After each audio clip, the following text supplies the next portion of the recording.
Are the high-quality conversations inside your custom Gemini Gems still getting dusty on the web?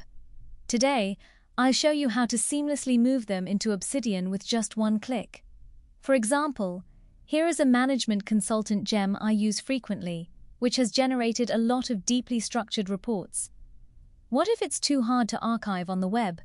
Just open the extension in the top right corner, click Export Current Conversation, and you're done.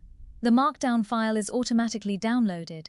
The best part is inside Obsidian.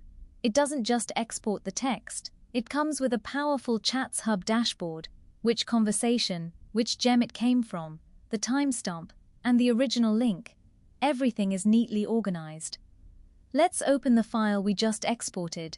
The metadata is perfectly aligned. Multi-level headings, bold text, and even complex comparison tables are flawlessly rendered natively.